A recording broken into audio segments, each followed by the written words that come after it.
ওঠো ওঠো ওঠো রোজাদার, সেহরির হলো সময়, খোলো খোলো দ্বার। বাতাস ডাকে তোমায়, ডেকে যায় তারকারা, আসমানে আছে যত আলোকিত ফেরেশতারা। ওঠো ওঠো ওঠো রোজাদার, আসসালামু আলাইকুম। সেহরির হলো সময়। প্রিয় দর্শক, আপনারা যারা দেশে আছেন প্রবাসে, সবাইকে জানাই মাহে রমজানের শুভেচ্ছা। শুরু হলো পবিত্র রমজান উপলক্ষে এনটিভি আয়োজিত এবং ফার্স্ট সিকিউরিটি ইসলামী ব্যাংক নিবেদিত অনুষ্ঠান বরকতময় সাহারি। এই অনুষ্ঠানের কো-স্পন্সর মার্কেন্টাইল ব্যাংক এবং টেকনো ড্রাগস লিমিটেড। প্রিয় দর্শক, আজকের অনুষ্ঠানে আমরা প্রথমে শুনব পবিত্র কোরআন থেকে তেলাওয়াত। সেহরির হলো সময়, খোলো খোলো দ্বার। أعوذ بالله من الشيطان الرجيم.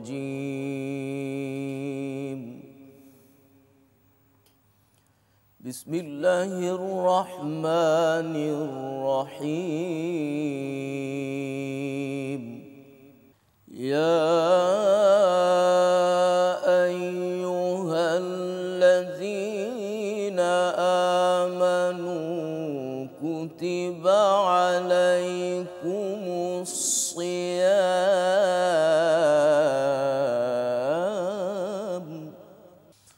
كتب عليكم الصيام كما كتب على الذين من قبلكم لعلكم تتقون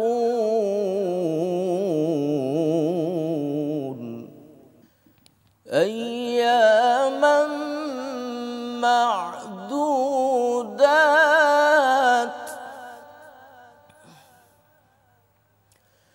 فمن كان منكم مريضا أو على سفر فعدة من أيام أخر وعلى الذين يطيقونه فدية طعام مسكين فمن تطوع خيرا فهو خير له وأن تصوموا خير لكم إن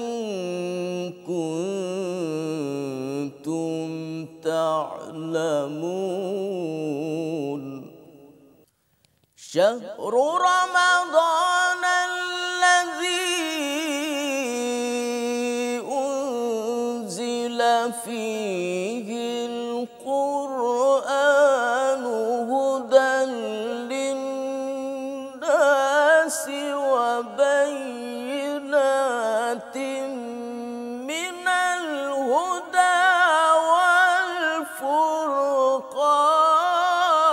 والفرقان فمن شهد منكم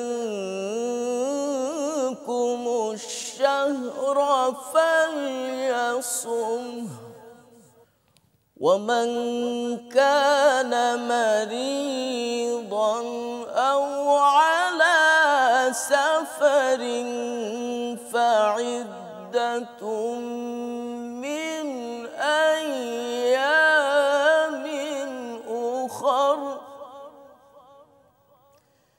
يريد الله بكم اليسر ولا يريد بكم العسر ولتكملوا العدة ولتكبروا الله على ما هداكم ولعلكم تشكرون صدق الله العظيم. আমরা এখন শুনব সংক্ষিপ্ত তাফসীর। সেহরির হলো সময়, খোলো খোলো দ্বার। আসসালামু আলাইকুম রহমতুল্লাহি তাআলা ওয়া বারাকাতুহু। আলহামদুলিল্লাহি রাব্বিল আলামিন ওয়া উসাল্লি ওয়া উসাল্লিম আলা সাইয়্যিদিল মুরসালিন ওয়া আলা আলিহি ওয়া আসহাবিহি আজমাইন, আম্মা বাদ। সম্মানিত দর্শক শ্রোতা ভাই ও বোনেরা, মাহে রমাদানের এই গুরুত্বপূর্ণ মুহূর্তে আপনাদের সবাইকে স্বাগতম জানাচ্ছি আমাদের অত্যন্ত গুরুত্বপূর্ণ অনুষ্ঠান বরকতময় সাহরিতে। আমরা আজকের এই পর্বে আলোচনা করব কোরআনে কারিমের দ্বিতীয় পারা থেকে। কোরআনে কারিমে 30টি পারা রয়েছে, নিশ্চয়ই আপনারা প্রত্যেকেই জানেন। দ্বিতীয় পারা, এতে মাত্র একটি সূরাই রয়েছে, যেই সূরাটি শুরু হয়েছে প্রথম পারা থেকে। আড়াই পারা ব্যাপী একটি সূরা, সূরাতুল বাকারা, কোরআনের সর্ববৃহৎ সূরা। দ্বিতীয় পারা শুরু হলো 142 নং আয়াত থেকে এবং দ্বিতীয় পারা শেষ হলো গিয়ে প্রতিটা পাড়ায় আপনারা যেমন জানেন 20টি করে পৃষ্ঠা রয়েছে, 29 পাড়ায় রয়েছে 24টি পৃষ্ঠা। দ্বিতীয় পাড়ার শেষ হলো সূরা বাকারার 252 নং আয়াতে। আমরা দ্বিতীয় পাড়ার উপর আমাদের সময়ের সাথে মিলিয়ে এই পাড়ায় কি রয়েছে আমরা জানব। যেহেতু মাহে রমাদান এটি কোরআনের মাস, এই মাসে কোরআন পড়া, কোরআন ধরা, কোরআন জানা, কোরআনের রঙে রঙিন হওয়া, কোরআনকে নিজের জীবনে একটু ফিট করার জন্য অতিরিক্ত প্রয়াস পাওয়া প্রতিটি মুমিন মাত্রই কাম্য। আল্লাহ সুবহানাহু ওয়া তাআলা আমাদের জন্য কল্যাণকর তৌফিক এনায়েত করেন। দ্বিতীয় পারার প্রথম আয়াত আল্লাহ সুবহানাহু ওয়া তাআলা ইরশাদ করছেন, আউযু বিল্লাহি মিনাশ শাইতানির রাজীম, সায়াকুলুস সুফাহাউ মিনান নাসি মা ওয়াল্লাহুম আন কিবলাতিহিম মা ওয়াল্লাহুম আন কিবলাতিহিমুল্লাতী কানু আলাইহা। সম্মানিত ভাইয়েরা, এখান থেকে শুরু করে আল্লাহ সুবহানাহু ওয়া তাআলা প্রায় 1.5 পৃষ্ঠাব্যাপী একটি অত্যন্ত গুরুত্বপূর্ণ ঐতিহাসিক ঘটনা আলোচনা করেছেন, আর সেটি হলো কিবলা পরিবর্তনের ঘটনা। আপনারা জানেন যে মুসলমানদের প্রথম কিবলা ছিল বাইতুল মুকাদ্দাসের দিকে। রাসূলুল্লাহ সাল্লাল্লাহু আলাইহি সাল্লাম মক্কায় থাকতে কাবাগরের দক্ষিণ পার্শ্বে তিনি দাঁড়াতেন উত্তরমুখী হয়ে, এতে কাবাগর সামনে থাকতো আর বাইতুল মুকাদ্দাসও সামনে থাকতো। বিপাকে বললেন তিনি, যখন তিনি হিজরত করে মদিনায় চলে আসলেন, এইবার কাবাগর পড়ে গেল দক্ষিণ দিকে আর বাইতুল মুকাদ্দাস উত্তর দিকে। তো যেহেতু বাইতুল মুকাদ্দাস কিবলা, রাসূলুল্লাহ সাল্লাল্লাহু আলাইহি সাল্লাম সেদিকে ফিরেই সালাত আদায় করতেন। কিন্তু মনের ভিতরে একটি কামনা বাসনা ছিল, আহারে কাবাঘর, আল্লাহর প্রিয় ঘর, যেই ঘরটির মধ্যে মানে আল্লাহ সুবহানাহু ওয়া তাআলা অসংখ্য নিদর্শন রেখেছেন। ভূপৃষ্ঠের মানচিত্রে নির্মিত সর্বপ্রথম গৃহ, এই ঘরের জন্য নবীজির মায়া হতো, তাই তিনি বারবার আকাশের দিকে তাকাতেন। আল্লাহ সুবহানাহু ওয়া তাআলা বললেন, কদ নারা তাকাল্লুবা ওয়াজহিকা ফিস সামা, হে নবী আপনি যে বারবার আকাশের দিকে তাকান আমি এটি দেখতে পাচ্ছি। এরপরে আল্লাহ সুবহানাহু ওয়া তাআলা বুঝলেন, জানিয়ে দিলেন যে আপনার মনের খবর আমি জানি। আল্লাহ সুবহানাহু ওয়া তাআলা কিবলা পরিবর্তন করে আমাদেরকে নতুন কিবলা, যেদিকে বর্তমানে আমরা ফিরে সালাত আদায় করি, বাইতুল্লাহিল হারাম, মসজিদে হারাম অথবা কাবাগরের দিকে ফিরে, সেদিকে যখন কিবলা পরিবর্তন করলেন তখন এটি নিয়ে সমালোচনার ঝড় উঠল।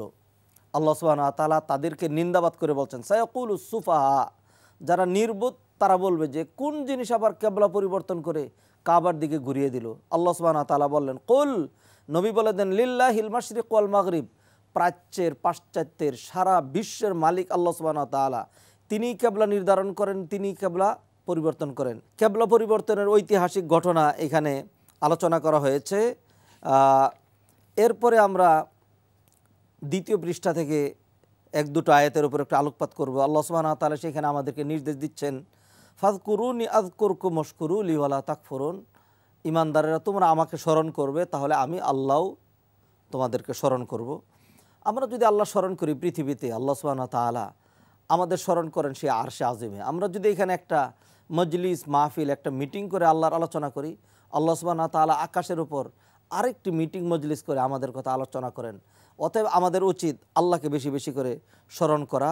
আল্লাহ সুবহানাহু ওয়া তাআলা আমাদেরকে এর পরের আয়াতে সবরের কথা বলেছেন, যে কোনো সময় আমরা যেন আল্লাহর কাছে সবর এবং সলাতের মাধ্যমে সাহায্য কামনা করি। তিনি আমাদেরকে সেই নির্দেশ দিয়ে বললেন, ইয়া আইয়ুহাল্লাযীনা আমানুস্তাঈনু বিস-সাবরি ওয়াস-সালাহ, ইমানদারেরা তোমরা আল্লাহর কাছে সাহায্য কামনা করবে সবর, পেশেন্স এবং সলাতের মাধ্যমে ইন্নাল্লাহ মা'আস সাবিরিন, যারা ধৈর্য ধারণকারী আল্লাহ সুবহানাহু ওয়া তাআলা তাদের সাথেই থাকেন।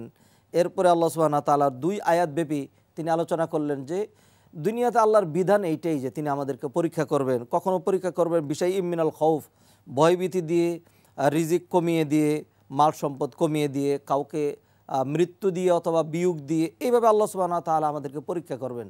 তখন হতাশ হলে অথবা সেখানে আল্লাহর প্রতি নারাজ হলে চলবে না। যদি সবর করি তাহলে আল্লাহ সুবহানাহু ওয়া তাআলা বললেন বাশশিরিস সাবিরিন, হে নবী যারা ধৈর্য ধারণ করবে আপনি তাদেরকে শুভ সংবাদ দিবেন এবং আপনি তাদেরকে জানিয়ে দেন যে এরকম ধৈর্য ধারণকারী যারা, তাদের উপর আল্লাহর সলাত এবং রহমত অজুর ধারায় বর্ষিত হতে থাকে। এই দ্বিতীয় পারায় আমাদের আলোচনার অনেক আয়াত রয়েছে। আমি 2-4টা আয়াত থেকে বলছি। দ্বিতীয় পারার 4 নম্বর পৃষ্ঠা আল্লাহ সুবহানাহু ওয়া তাআলা বললেন ওমিনান নাসি মাইয়াত্তাখিযু মিন দুনিল্লাহ, দুনিয়াতে এমন অনেক মানুষ আছে যারা আল্লাহকে বাদ দিয়ে গায়রুল্লাহকে অনেক ভালোবাসে। যারা গায়রুল্লাহকে ভালোবাসে, বিত্ত, বৈভব, তারপরে হলো পদ, মর্যাদা, তারপরে আরও অনেক জিনিস, গায়রুল্লাহর মধ্যে অনেক কিছু শামিল। কিন্তু আল্লাহ সুবহানাহু ওয়া তাআলা মুমিনদের কথা বললেন আল্লাযীনা আমানু আশাদ্দু হুব্বাল লিল্লাহ, তবে যারা ঈমানদার তাদের সবচেয়ে বেশি ভালোবাসা হলো আল্লাহ সুবহানাহু ওয়া তাআলার জন্য। দ্বিতীয় পারার 4 নম্বর পৃষ্ঠা আল্লাহ সুবহানাহু ওয়া তাআলা আমাদেরকে হালাল জীবিকা নির্বাহের, হালাল জীবিকা বক্ষণের নির্দেশ দিলেন। হালাল জীবিকা খেয়েই ইবাদত করার কথা বললেন। ইয়া আইয়ুহান নাসু কুলু মিম্মা ফিল আরদি হালালান তাইয়্যিবা ইয়া আইয়ুহাল্লাযীনা আমানু কুলু মিন তাইয়্যিবাতি মা রাযাকনাকুম ওয়াশকুরু লিল্লাহ ইন কুনতুম ইয়্যাহু তা'বুদুন। এরপরের পৃষ্ঠায় দ্বিতীয় পারার 5 নম্বর পৃষ্ঠায় আয়াত নাম্বার 173, সেই আয়াতে আল্লাহ সুবহানাহু ওয়া তাআলা বলছেন আল্লাহ সুবহানাহু ওয়া তাআলা আমাদের জন্য হারাম করেছেন মৃত প্রাণী, রক্ত, শূকরের গোশত এবং যেই সমস্ত প্রাণীর উপর আল্লাহর নাম নেওয়া হয় নাই, এগুলো তিনি আমাদের জন্য হারাম করেছেন। এই পৃষ্ঠাতে আল্লাহ সুবহানাহু ওয়া তাআলা কল্যাণকর অনেক কাজের উল্লেখ করেছেন। তিনি বলেছেন যে তোমরা প্রাচ্যের দিকে নাকি পাশ্চাত্যের দিকে কোন দিকে মুখ ঘোরালে এটা মূল কল্যাণের বিষয় না। মূল কল্যাণের বিষয় হলো মান আমানা বিল্লাহি ওয়াল ইয়াউমিল আখির ওয়াল মালাইকাতি ওয়াল কিতাবি ওয়ান নাবিয়িন, যারা আল্লাহর প্রতি, আখিরাতের প্রতি, ফেরেশতাদের প্রতি, কিতাবের প্রতি, নবীদের প্রতি বিশ্বাস রাখে, এটি হলো মূল কল্যাণের কাজ। আল্লাহর ভালোবাসায় যারা সিক্ত হয়ে আল্লাহর রাহে মাল সম্পদ ব্যয় করে, আত্মীয় স্বজনের সহযোগিতায়, এতিম মিসকিনদের জন্য, পথিকদের জন্য, তারপর মুসাফিরদের জন্য, এটি হলো কল্যাণকর কাজ। যারা সলাৎ কায়েম করে, জাকাত দেয়, প্রতিশ্রুতি পূর্ণ করে, বিপদ আপদে ধৈর্য ধারণ যারা করে, আল্লাহ সুবহানাহু ওয়া তাআলা তাদেরকে বললেন এইগুলো হলো কল্যাণকর কাজ। আর এই কাজগুলো যারা করে উলাইকাল্লাযীনা সাদাকু, তারাই সত্য ঈমানদার, ওয়া উলাইকা হুমুল মুত্তাকুন, তারাই হলো মুত্তাকি। দ্বিতীয় পারার 6 নম্বর পৃষ্ঠা আয়াত নাম্বার 183-তে আল্লাহ সুবহানাহু ওয়া তাআলা সিয়ামের কথা আলোচনা করেছেন। যেই সিয়াম নিয়ে আজকে আমাদের, সিয়ামের কারণেই এই বরকতময় সাহরিতে আমাদের আলোচনা। আল্লাহ সুবহানাহু ওয়া তাআলা বলছেন ইয়া আইয়ুহাল্লাযীনা আমানু কুতিবা আলাইকুমুস সিয়াম কামা কুতিবা আলাল্লাযীনা মিন ক্বাবলিকুম লাআল্লাকুম তাত্তাকুন। এই আয়াতে আল্লাহ সুবহানাহু ওয়া তাআলা শুধুমাত্র মুমিনদেরকে সম্বোধন করে বললেন। এখানে আল্লাহ সুবহানাহু ওয়া তাআলা ইহুদি, খ্রিস্টান, মুশরিক, বেঈমান কাউকে সম্বোধন করেননি, শুধুমাত্র মুমিন মুসলিমদেরকে ডাক দিয়ে বললেন ইয়া আইয়ুহাল্লাযীনা আমানু, ঈমানদারেরা তোমাদের উপর সিয়াম ফরজ করা হয়েছে, নিশ্চয়ই সিয়াম পালনে তোমাদের কষ্ট হবে, সেই কষ্ট দেওয়া আল্লাহর লক্ষ্য না, লাআল্লাকুম তাত্তাকুন, এটি এই জন্য ফরজ করা হয়েছে যেন তোমরা মুত্তাকি হতে পারো। তাহলে তাকওয়া যেন আমাদের কলবের ভিতরে চলে আসে। নবীজি হাদিসের মধ্যে বলে দিলেন আত্তাকওয়া হাহুনা ওয়া ইউশিরু ইলা সাদরিহি সালাসা মাররাত, তাকওয়া হলো এই কলবের ভিতরে। অন্য হাদিসে বলে দিলেন ইন্না ফিল জাসাদি মুদগাহ ইযা সলুহাত সলুহাল জাসাদু কুল্লু, মানুষের অন্তরে, মানুষের শরীরে এমন একটি অঙ্গ রয়েছে, এটি ঠিক হলে সব ঠিক, আর এটি যদি নষ্ট হয় তাহলে তার সব নষ্ট হয়ে যায়। আলা ওয়াহিয়াল কালব, সেটি হলো বান্দার কলব। অতএব সিয়ামের মূল লক্ষ্য হলো আমাদের কলবকে ঠিক করা। আর যদি কল্প ঠিক হয় তাহলে চিন্তা, চেতনা, দৃষ্টিভঙ্গি, তারপর হলো শ্রবণ, যাবতীয় সমস্ত কিছু ঠিক হবে, সব কিছু নিয়ন্ত্রিত হবে। অতএব সিয়ামের লক্ষ্য উদ্দেশ্য আল্লাহ সুবহানাহু ওয়া তাআলা এক কথায় জানিয়ে দিলেন, আমাদের অভ্যন্তরীণ বিষয়, আমাদের বাহ্যিক বিষয়, আমাদের কল্প, আমাদের জাহেরি বিষয় সব যেন ঠিক হয়, সেই জন্য আল্লাহ সুবহানাহু ওয়া তাআলা সিয়াম ফরজ করেছেন। দীর্ঘ 1 মাস আমাদের সিয়াম পালন করতে হবে, তবে যারা সফরের কারণে কষ্ট হয় অথবা যারা রোগের কারণে রাখতে পারছেন না, আল্লাহ জানিয়ে দিলেন ফাইদ্দাতুম মিন আইয়ামিন উখার, তারা অন্য সময় রাখবে। 185 নং আয়াতে সূরা বাকারার 2য় পারা 7 নম্বর পৃষ্ঠা শুরুতে আল্লাহ সুবহানাহু ওয়া তাআলা বললেন, শাহরু রমাদানাল্লাযী উনজিলা ফীহিল কুরআন, রমাদান মাস এটি কোরআনের মাস। কোরআন নাজিল করা হয়েছে হুদাল্লিন নাস, বিশ্ব মানবতাকে গাইডলাইন করার জন্য, বিশ্ব মানবতাকে সৌভাগ্যমণ্ডিত করার জন্য, অবাইয়িনাতিম মিনাল হুদা ওয়াল ফুরকান। এই কোরআন আল্লাহ সুবহানাহু ওয়া তাআলা শুধুমাত্র মুসলিমদের জন্য নাজিল করেননি, এই কোরআন আল্লাহ সুবহানাহু ওয়া তাআলা দিয়েছেন বিশ্ব মানবতার কল্যাণে। অতএব এই কোরআনকে যদি ফলো করে অমুসলিমরাও, তাহলেও তারা দুনিয়াতে শান্তি পাবে আর আখিরাতের পথ তাদের সুগম হবে। কোরআন যে কেউ অনুসরণ করুক না কেন তার সৌভাগ্য অর্জিত হবেই। এরপর আল্লাহ সুবহানাহু ওয়া তাআলা এখানে সিয়ামের বিধিবিধান, সিয়ামের রাতে আমরা কি করব বিধানগুলো আলোচনা করেছেন। সূরা বাকারায় আলোচিত হয়েছে জিহাদের বিধিবিধান। সূরা বাকারায় 2য় পারায় আল্লাহ সুবহানাহু ওয়া তাআলা আলোচনা করেছেন হজের বিষয়ে। 197 আয়াত থেকে আল্লাহ সুবহানাহু ওয়া তাআলা হজের আলোচনা, বরং আরও পিছ থেকে আরও 196 নং আয়াত থেকে ওয়াতিমুল হাজ্জা ওয়াল উমরাতা লিল্লাহ, হজ এবং উমরার কথা আল্লাহ সুবহানাহু ওয়া তাআলা আলোচনা করলেন। এরপরে যারা হজে যাবে কিভাবে প্রস্তুতি গ্রহণ করবে সেই কথাগুলো এখানে রয়েছে। মানুষ দুই রকম, একদল শুধু দুনিয়া কামনা করে, ফামিনান নাসি মান ইয়াকুলু রব্বানা আতিনা ফিদ দুনিয়া মা লাহু ফিল আখিরাতি মিন খালাক, তাদের আখিরাতে কিছুই নাই। এরপর আল্লাহ সুবহানাহু ওয়া তাআলা মুমিনদের প্রশংসা করে বললেন, আর কিছু মানুষ রয়েছে যারা বলে রব্বানা আতিনা ফিদ দুনিয়া হাসানা ওয়া ফিল আখিরাতি হাসানা ওয়া কিনা আযাবান নার, দুনিয়াও চায় আখিরাতও চায়। উলাইকা লাহুম নাসীবুম মিম্মা কাসাবু, আল্লাহ সুবহানাহু ওয়া তাআলা তাদেরকে দুনিয়াও দেবেন আখিরাতও দিবেন, সেই কথা বললেন। আল্লাহ সুবহানাহু ওয়া তাআলা এই সূরাতে আলোচনা করেছেন আরও অসংখ্য বিষয়াদি। কাফেরদের জন্য দুনিয়ার জীবনকে খুব চাকচিক্যময় মনোমুগ্ধকর করে দেওয়া হয়েছে, এই কথা আল্লাহ বলেছেন। যুয়্যিনা লিল্লাযীনা কাফারুল হায়াতুদ দুনিয়া, দুনিয়ার জীবন কাফেরদের জন্য খুবই পছন্দনীয়।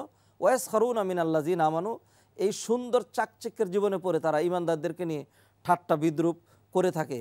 আজকে যদিও ইমানদারদের মধ্যে একটি শ্রেণী রয়েছে যারা কাফেরদের অন্ধ অনুসরণ করে, যারা এই দিনের রাস্তায় চলে, তাদেরকে নিয়ে কিন্তু ঠাট্টা মস্করা করে। এগুলোর খুব কঠিন শাস্তি রয়েছে, সেগুলো আল্লাহ সুবহানাহু ওয়া তাআলা বিভিন্ন জায়গায় উল্লেখ করেছেন। 2য় পারায় আল্লাহ সুবহানাহু ওয়া তাআলা আরও অসংখ্য বিষয় আলোচনা করেছেন।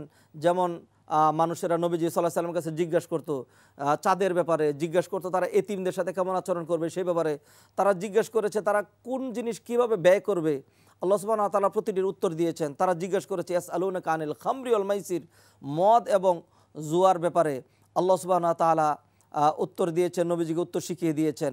এরপরে স্ত্রীদের সাথে তারা কীরকম আচরণ করবে, ঋতুবর্তীদের সাথে তারা কীরকম আচরণ করবে, আল্লাহ সুবহানাহু ওয়া তাআলা উত্তর শিখিয়েছেন। তালাকের বিধিবিধান আলোচনা হয়েছে এবং যারা কেউ যদি তার স্ত্রীকে তালাক দেয় তাহলে তাদের সাথে কেমন আচরণ করবে, একজন মা তার সন্তানকে কতদিন পর্যন্ত ওয়াল ওয়ালিদাতু ইউরদি'না আওলাদাহুন্না হাওলাইনি কামিলাইন, 2 বছর পর্যন্ত দুগ্ধ পান করাতে পারবে, এইগুলো আলোচনা এখানে হয়েছে।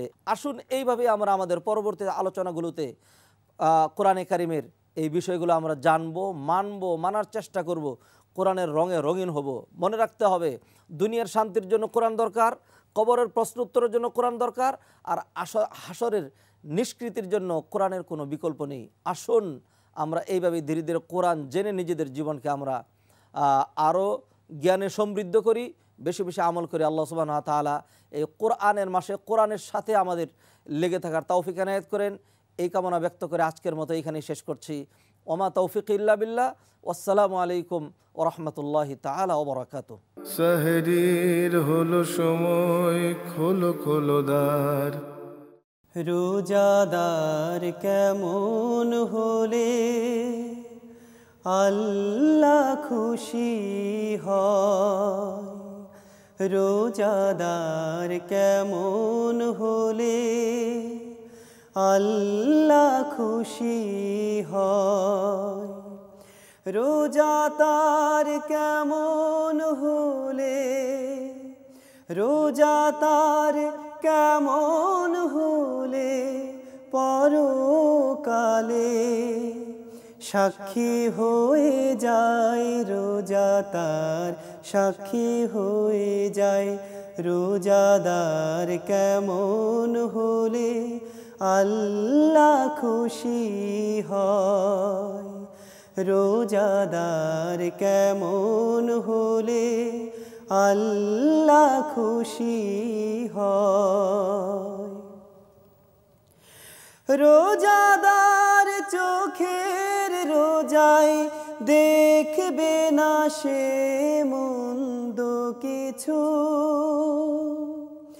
রোজাদার কানের রোজায় শুনবে না সে বারণ কিছু, রোজাদার মুখের রোজায় করবে না সে দিনের খানা, মুখে তার মিথ্যা কথা ঝগড়া ঝাঁটি গীবত মানা, বুক জুড়ে তার সর্বদা যে আল্লাহ তাআলার ভয়। রোজাদার কেমন হলে আল্লাহ খুশি হয়। রোজা তার কেমন হলে, রোজা তার কেমন হলে পরকালে সাক্ষী হয়ে যায়। রোজা তার সাক্ষী হয়ে যায়। রোজাদার কেমন হলে আল্লাহ খুশি হয়। রোজাদার পায়ের রোজায় চলবে না সে পাপের পথে, রোজাদার হাতের রোজায় ধরবে না সে পরের কিছু, রোজাদার মনের রোজায় আল্লাহ প্রেমে স্বপ্নে বিভোর, ধনবান রোজার গুণে গরিব দুঃখীর রাখবে খবর, সিয়ামের রঙে যদি রাঙে ও হৃদয়। রোজাদার কেমন হলে আল্লাহ খুশি হয়। রোজা তার কেমন হলে, রোজা তার কেমন হলে পরকালে সাক্ষী হয়ে যায়। রোজা তার সাক্ষী হয়ে যায়। রোজাদার কেমন হলে আল্লাহ খুশি হয়। রোজাদার কেমন হলে আল্লাহ খুশি হয়। প্রিয় দর্শক, বরকতময় সাহারি অনুষ্ঠানের আমাদের গুরুত্বপূর্ণ আয়োজন কোরআন ও সৃষ্টি জগৎ। সাহরির হলো সময়, খোলো খোলো দ্বার। আজকের পর্বে আমরা আমাদের অনুষ্ঠানের বিজ্ঞ আলোচক ডাক্তার মশিউর রহমান থেকে সালাতের উপকারিতা সম্পর্কে বিস্তারিত জানার চেষ্টা করব, যেখানে ওহির বার্তা থাকবে, থাকবে বিজ্ঞানের অন্বেষা।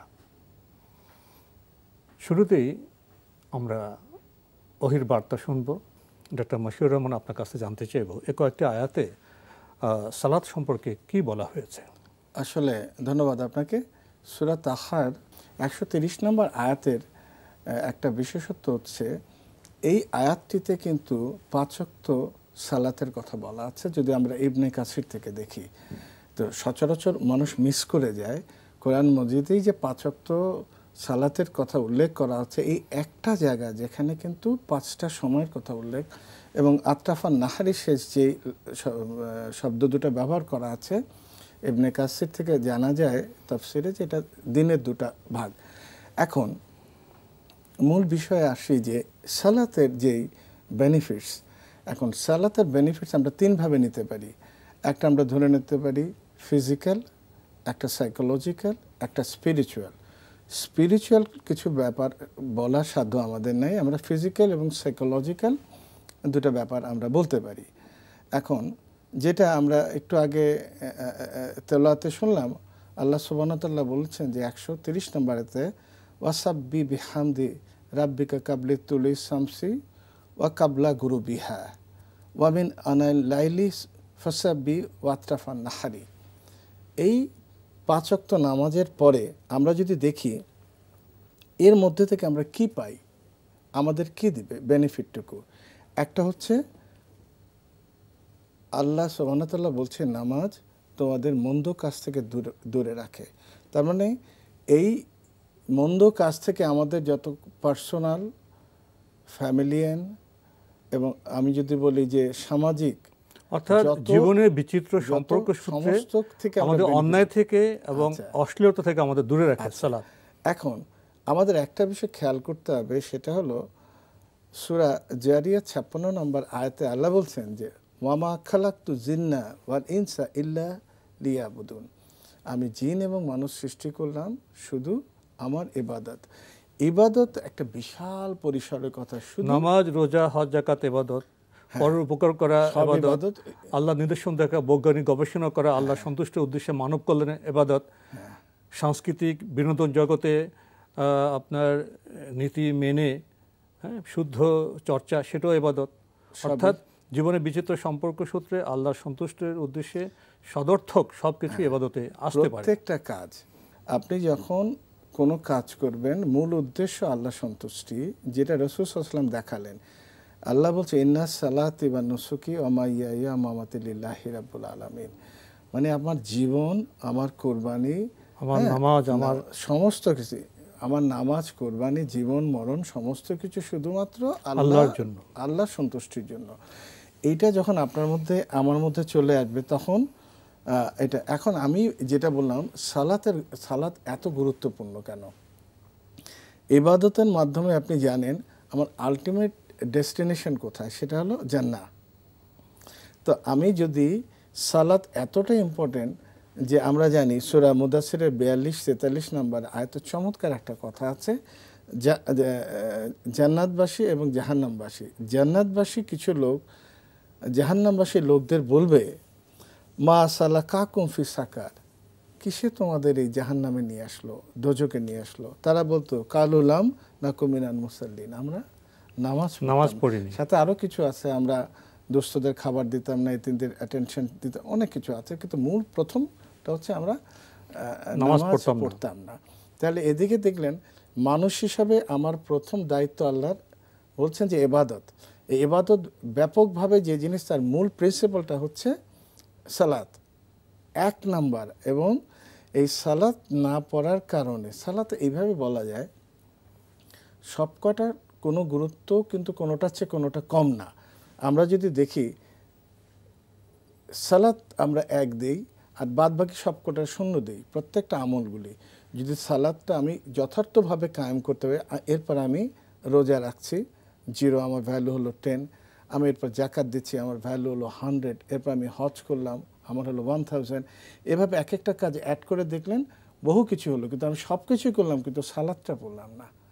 তাহলে কিন্তু সেই শর্ত কোনোটাই আমি পালন করলাম না, যে প্রথম সব শূন্যের সালাত না পড়ার অর্থ তো কুফরি করা একেবারে। এটা একটা হাদিস চলে আসছে, আপনি বললেন ভালো জিনিস বলছেন, মুসলিম শরীফের ভলিউম 1 হাদিস হলো 154, ওতে বলা আছে যে মুশরিক কাফেরের সাথে মুমিনের তফাৎ হচ্ছে সালাত, একদম সরাসরি এটা বলা আছে। সুতরাং আমি যদি এটা বর্জন করে ফেলি, এটা যদি অ্যাভয়েড করি, তাহলে আমি আত্মসমর্পণকারী আল্লাহর কাছে মুসলিম, এটা বলার আমার স্কোপ থাকে না। সূরা রাদের 28 নম্বর আয়াতে আল্লাহ বলছেন আত্মা প্রশান্ত হয় আমার নাম স্মরণে, শুধুমাত্র আমার নাম স্মরণে আত্মা প্রশান্ত হয়। পৃথিবীতে আপনি পিস বলে যে কথাটা, সেটা শুধুমাত্র আল্লাহর নাম স্মরণে পাবেন। এটা আল্লাহ 100% অ্যাসুরেন্স দিলেন। তাহলে আপনি সাইকোলজিক্যাল যে বেনিফিট আপনি যদি সেভাবে ডাকতে পারেন, বুঝেন, তাহলে দেখবেন যে ফিলিংসটুকু হবে আপনার, কিন্তু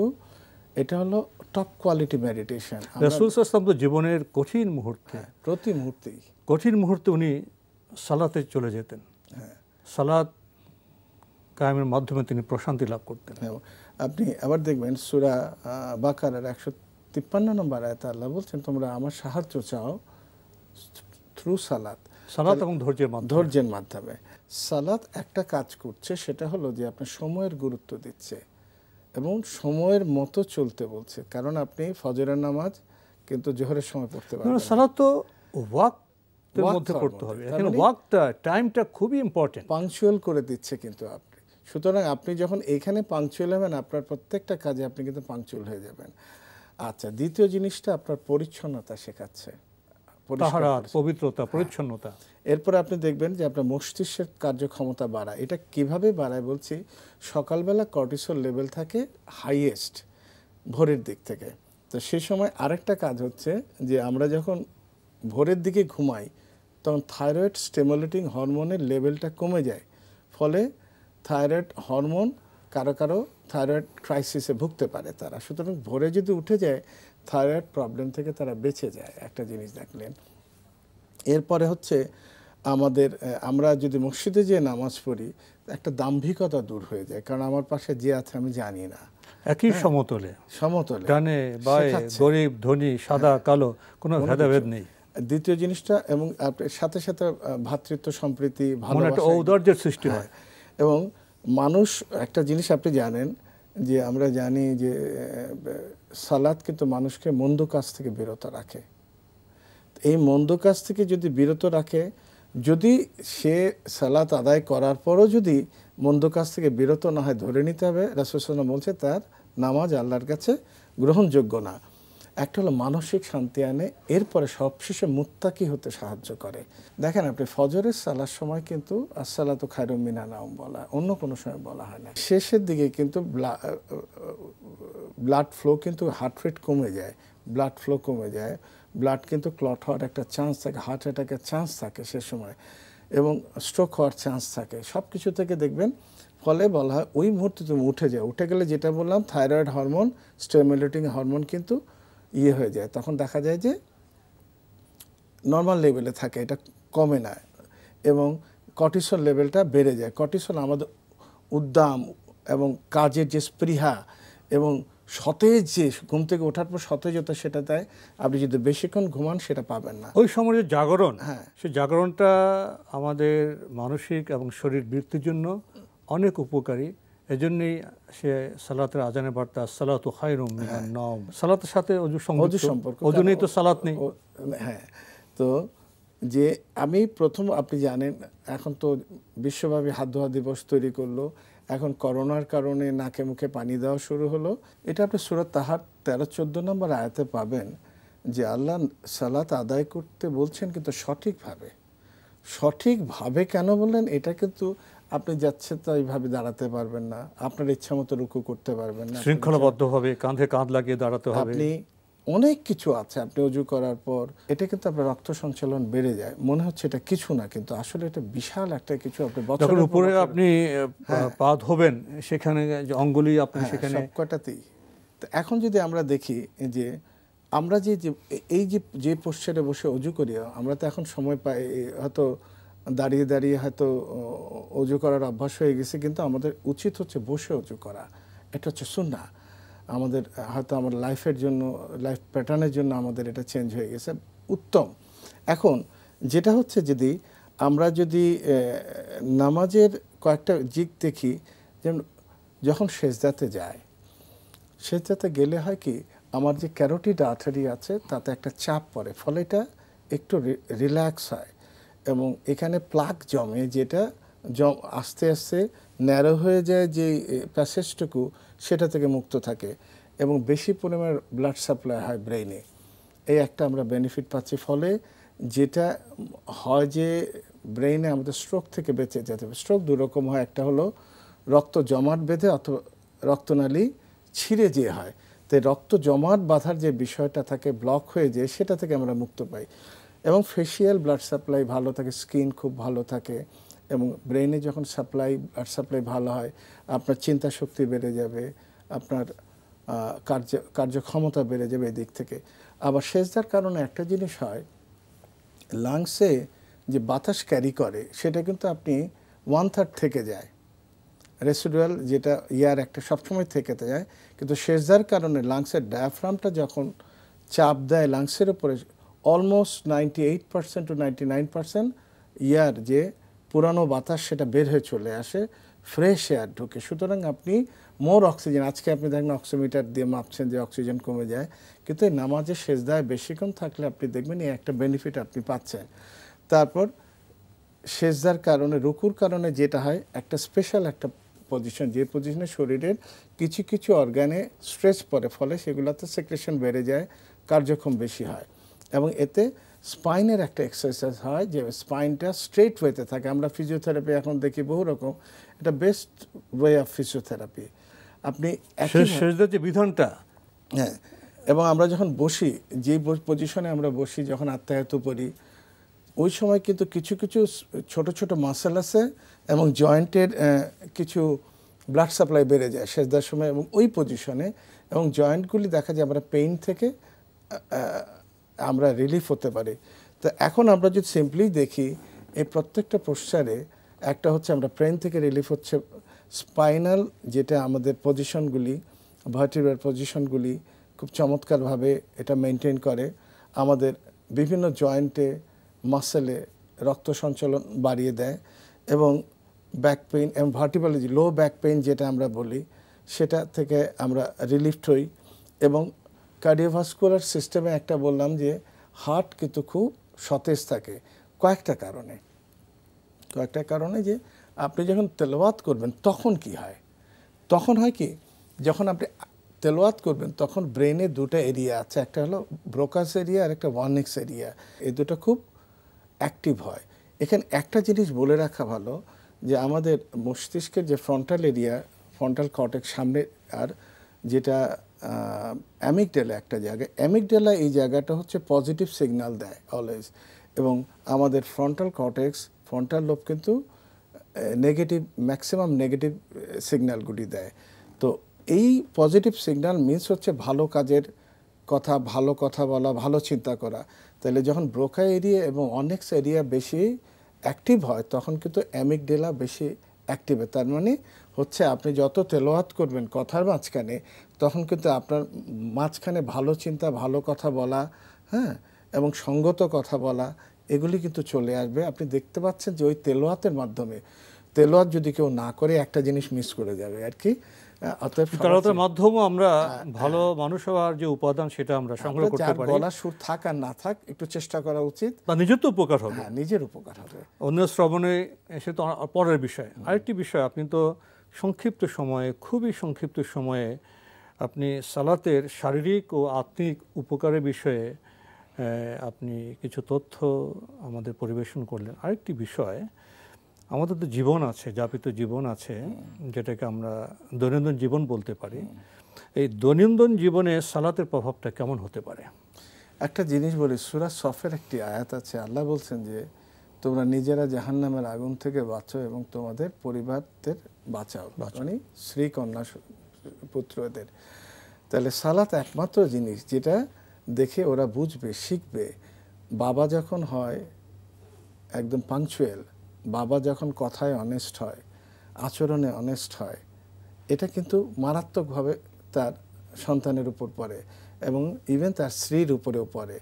কারণ ক্রমাগত আপনি দেখবেন যেখানে চর্চা হয় কোরআনের চর্চা, সে দেখে কোরআনের কথা বলে। বাবা যখন কথা বলে, এক্সাম্পল দেয় কোরআন থেকে, রাসূল সাল্লাল্লাহু আলাইহি ওয়াসাল্লাম থেকে, যখন সালাত পড়ে কি বলে এবং বাবা সেটা বোঝায় এবং সেই কোরআনের গল্পগুলি বলে, যেগুলি আল্লাহ সুবহানাহু ওয়া তাআলা বলছে, সেগুলি শিক্ষা দেয়। এবং সূরা লোকমানের কথা বলে, সূরা লোকমান থেকে শুরু করে বিস্ময়কর ঘটনা তো প্রচুর আছে যে সময়ের উপরে, যেমন সূরা কাহাফের কাহিনী আপনি জানেন, সেই গুহাবাসীর কাহিনী, সেই মুসা আলাইহিস সালাম, খিজির আলাইহিস সালামের কাহিনী, জুলকারনাইনের কাহিনী, উজাইরের কাহিনী, সূরা বাকারা। আমরা শেষের দিকে সালাতে যখন আজান হয় তখন আমাদের সময়ানুবর্তিতা শেখায়। হ্যাঁ, সালাতে যখন প্রত্যেকের অজু করতে হয় আমাদের পরিচ্ছন্নতা শেখায়। সালাত আমাদের স্রষ্টা আনুগত্যের কথা শেখায়, অর্থাৎ জীবনযাপনের সাধারণ আমার লেনদেনে, মানুষের সাথে কথায়, আচরণে আমাদের তাকওয়া অবলম্বন করতে হবে। যেটা হালাল সেটা করতে হবে, যেটা হারাম বা অবৈধ সেটা করা যাবে না। অর্থাৎ দৈনন্দিন জীবনে আমার ব্যবসা, বাণিজ্য, সংস্কৃতি, বিজ্ঞান সব কিছু সালাত আমাদের আল্লাহর সন্তুষ্টির উদ্দেশ্যে বান্দা হিসেবে জীবনযাপন করার বোধহয় আমাদের একটা বার্তা দেয়। এ বিষয়ে যদি শেষে আপনি এক বাক্যে কিছু বলতেন। একটা কথা বলি যে এই মহাবিশ্বের বিশালতা কিন্তু অনেক বড়, যেটা আপনি মেজার করতে পারবেন না। আমরা যদি আমাদের গ্যালাক্সির কথা, মিল্কি ওয়ে গ্যালাক্সি ধরি, তার মাঝখানে সোলার সিস্টেম, এর মধ্যে পৃথিবী, এর মধ্যে আমি ক্ষুদ্র, এটা কোনো কাউন্টে আসবে না। সালাত যে জিনিসটা, ইবলিস বিতাড়িত হলো তার দাম্ভিকতার জন্য, অহংকারের জন্য। সালাত একমাত্র জিনিস, আপনার দম্ভ যদি দূর করতে না পারে তাহলে কিন্তু আপনার সবই শেষ। সালাত আমাদের বিনম্র করে, দম্ভকে দূর করে দেয়। সমস্ত এই বার্তা মন্দ নিয়ে কাজ থেকে। আমরা আজকের অনুষ্ঠান সময়ের কারণে এখানেই শেষ করতে বাধ্য হলাম। ডক্টর মশিউর রহমান, আপনি কষ্ট করে আমাদের স্টুডিওতে এসেছেন, সময় দিয়েছেন, সেজন্য আপনাকে অনেক ধন্যবাদ। আপনাকেও ধন্যবাদ। প্রিয় দর্শক, আমরা দেখছিলাম এনটিভি আয়োজিত এবং ফার্স্ট সিকিউরিটি ইসলামী ব্যাংক নিবেদিত অনুষ্ঠান বরকতময় সাহারি, কো-স্পন্সর মার্কেন্টাইল ব্যাংক এবং টেকনো ড্রাগস লিমিটেড। আমাদের এই অনুষ্ঠান আপনারা এনটিভি অনলাইনেও দেখতে পারবেন, ভিজিট করুন www.ntvbd.com। এছাড়া ইউটিউবে এবং আমাদের ভেরিফাইড ফেসবুক পেজে অনুষ্ঠান দেখতে পারবেন। আমরা সংক্ষিপ্ত সময়ে সালাত প্রসঙ্গে কিছু কথা জানলাম। সালাত আমাদের শারীরিকভাবে, আত্মিকভাবে কিভাবে সমৃদ্ধ করে সে বিষয়ে আমরা জানলাম।